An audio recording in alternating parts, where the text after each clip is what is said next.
Hi friends, good morning. ASHA kitchen స్వాగతం. ఇవాళ ASHA breakfast కోసము దోశ చేస్తున్నాను. దోశ పుదీనా చట్నీ సూపర్ ఎమ్మి టేస్టీ. చూడండి, చాలా లుక్ వేసింది కదా, క్రిస్పీగా దోశ. చూడండి ఎంత క్రిస్పీగా ఉంది, చూసారా? ఈ విధంగా చేసుకోవాలి. దోశ చేయనికి ప్రాసెస్ ఏంటి, ఈ చట్నీ చేయనికి ప్రాసెస్ ఏంటి, మనం వీడియోలోకి వెళ్ళి ఇప్పుడు చూసేద్దాము. చలో ఫ్రెండ్స్, ముందుగా దోశ కోసము ఏం ప్రాసెస్ ఉంటుంది చూద్దాము. నేను 1 గ్లాసు మినపప్పు తీసుకున్నానండి. ఈ గ్లాస్ నిండా మినపప్పు ముందుగా ఒక కుక్కర్లో వేసుకుంటున్నాను కడగడానికి. ఈ గ్లాస్ నిండా మినపప్పు తీసుకున్నాను కదా, ఇదే గ్లాస్తో నేను 3 గ్లాస్ బియ్యం వేసుకున్నాను ఇందులో. చూడండి, 3 గ్లాస్ బియ్యం ఇవి, సరేనా? ఈ బియ్యం 3 గ్లాస్ బియ్యం ఇందులో వేసేసుకున్నాం కుక్కర్లో. ఫ్రెండ్స్ చూడండి, సబ్బు బియ్యము హాఫ్ గ్లాస్ సబ్బు బియ్యం ఇందులో వేసుకోవాలి కుక్కర్లో.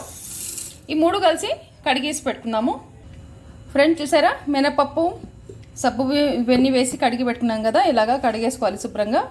చూడండి, మినపప్పు సబ్బు బియ్యము కిరాణం షాప్లో మనము దోశ కోసం బియ్యం అని అడిగితే ఇస్తారండి. కొద్దిగా జిగురుగా ఉంటుంది ఈ బియ్యము. ఎలాంటి బియ్యం తీసుకోవాలి? జిగురుకున్న బియ్యము, సరేనా? దోశ చాలా బాగా వస్తుంది ఈ బియ్యంతో.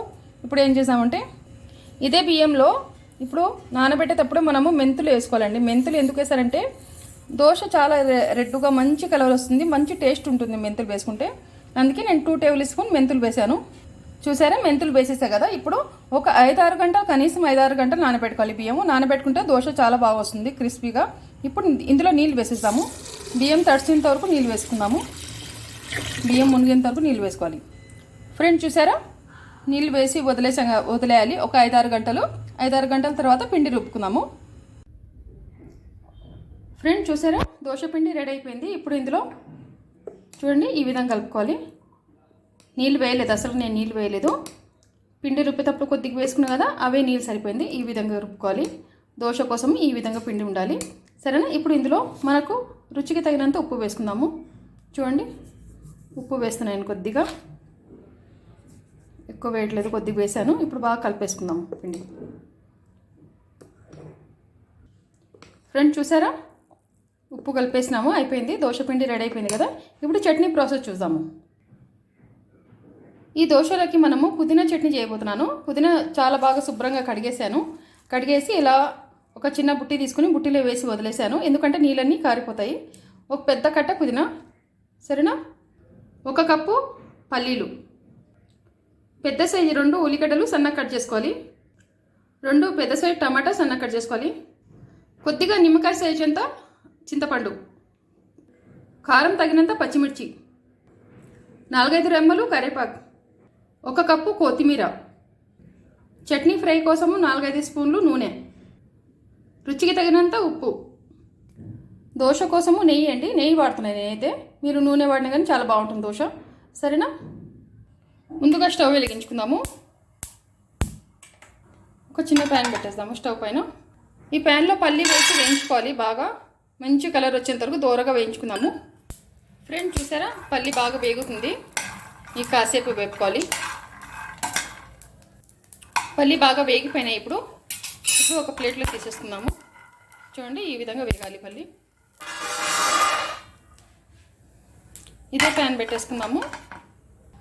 కొద్దిగా నూనె వేసుకోవాలి ఇందులో. చట్నీ కోసం నూనె ఎక్కువ అవసరం లేదండి, కొద్దిగా ఉంటే సరిపోతుంది. పచ్చిమిర్చి నేను 1-2 పీసులు చేశాను నేను పచ్చిమిర్చి, ఎందుకంటే నూనెలో వేసిన తర్వాత పచ్చిమిర్చి అలాగే వేస్తే పగులుతాయి. అందుకే 1-2 చేసి వేసుకోవాలి ఎప్పటికైనా సరే. పచ్చిమిర్చి వేసాం కదా, ఇందులోనే ఉల్లిగడ్డలు వేసుకున్నాము. కరివేపాకు వేసుకోవాలి ఇందులోనే. ఇవన్నీ ఒకసారి బాగా కలిపేసుకున్నాము.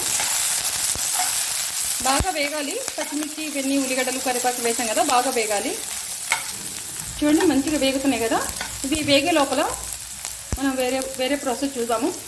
ఈ పల్లి చల్లారిపోయినాయి, దీని పొట్టు తీసేసుకుందాం. ఇలాగా మొత్తం పొట్టు తీసేసుకోవాలి. ఫ్రెండ్స్ చూసారా, పల్లి పొట్టు తీసేసుకున్నాం మొత్తంగా. ఇప్పుడు ఈ ఉల్లిగడ్డలు బాగా వేగిపోయినాయి.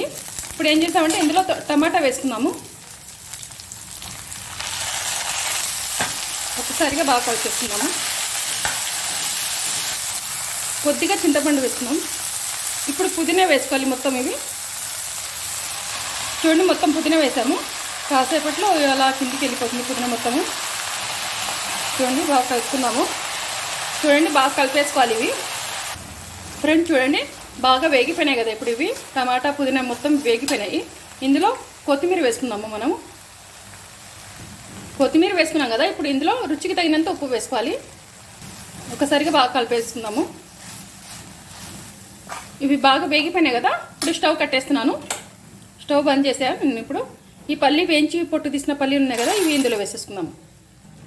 ఒక్కసారిగా మొత్తం బాగా కలిపేసుకొని చల్లార్చుకోవాలి. ఇవి బాగా చల్లార్చిన తర్వాత మిక్సీ పెట్టుకోవాలి.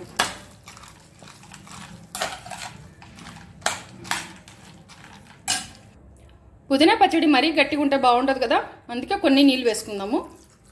కొన్ని నీళ్ళు వేసేసి ఇప్పుడు ఒకసారిగా బాగా కలిపేసుకొని చల్లార్చుకోవాలి. ఇవి బాగా చల్లారిన తర్వాత మిక్సీ పెట్టేసుకుందాం. పుదీనా పచ్చడి రెడీ. చూడండి ఇవి బాగా చల్లారిపోయి ఇప్పుడు మిక్సీ పెట్టేస్తున్నాను. ఫ్రెండ్స్ చూసారా, పుదీనా పచ్చడి రెడీ అయిపోయింది. చూడండి కొన్ని నీళ్ళు వేసుకున్నా కానీ ఈ విధంగా ఉంది. చూడండి మంచిగా రెడీ అయిపోయింది కదా, ఈ విధంగా ఉంటుంది పుదీనా పచ్చడి. సరేనా, ఇప్పుడు దోశ వేసుకుందాము. దోశ పిండి మంచిగా కలిపేసుకున్నాం కదా, చూడండి ఈ విధంగా కలిపేసుకున్నాం కదా ఉప్పు వేసి. ఇప్పుడు దోశ వేసుకుందాము. స్టవ్ మీద పెన్నం పెట్టేసా. చూడండి ఇప్పుడు దోశ వేస్తాను. దోశ పెన్నం వేడైంది.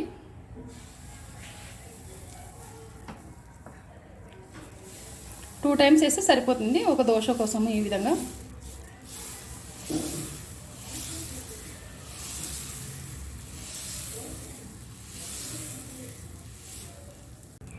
చూడండి దోశ వేసాం కదా, ఇప్పుడు కొద్దిగా నెయ్యి వేసుకుందాము. నెయ్యి అయినా నూనె అయినా అన్నిటితో బాగుంటుంది దోశ. నేను నూనె వేసుకున్నా కానీ బాగానే ఉంటుంది. ఇప్పుడు ఒకసారిగా తిప్పి వేసుకుందాము. చూడండి ఈజీగా వచ్చేసింది కదా.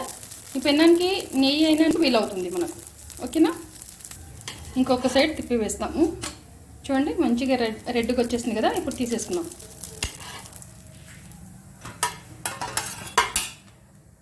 ఇంకొక దోశ వేద్దాము.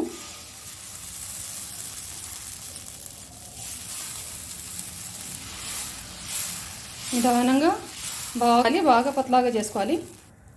దోశ పైన కొద్దిగా నెయ్యి వేద్దాము. ఇప్పుడు ఒకసారిగా తిప్పి వేసుకుందాము. దోశ అయింది. చూడండి మంచి కలర్ వచ్చేసింది కదా, కొద్దిగా నెయ్యి వేస్తాము. ఫ్రెండ్ చూసారా, దోశ రెడీ అయిపోయింది. చాలా ఎమ్మీగా చాలా టేస్ట్గా సూపర్గా వచ్చింది దోశ. చూడండి ఎలా వచ్చింది, సూపర్గా ఉంది కదా. ఎలా చేసుకోవాలి, దోశ చాలా క్రిస్ప్గా చాలా బాగా వచ్చింది. దీంతో పాటు పుదీనా చట్నీతో చాలా సూపర్గా చాలా బాగుంటుందండి. మీకు కానీ ఈ దోశ రెసిపీ మీకు అసలు మర్చిపోవద్దు. పక్కనున్న బెల్ క్లిక్ చేయండి, ఆల్ అనే ఆప్షన్ వస్తుంది. నేను పెట్టిన కొత్త వీడియో మీకు నోటిఫికేషన్ వస్తుంది. ఫ్రెండ్ చూసారా, ఈ పుదీనా చట్నీతో పాటు ఈ దోశ చాలా క్రిస్పీగా చాలా బాగా వచ్చింది. చూడండి సౌండ్ వినండి, విన్నారుగా ఫ్రెండ్స్. చాలా బాగుంటుంది, ఈ విధంగా చేసుకోవాలి. ఓకేనా ఫ్రెండ్స్, బాయ్.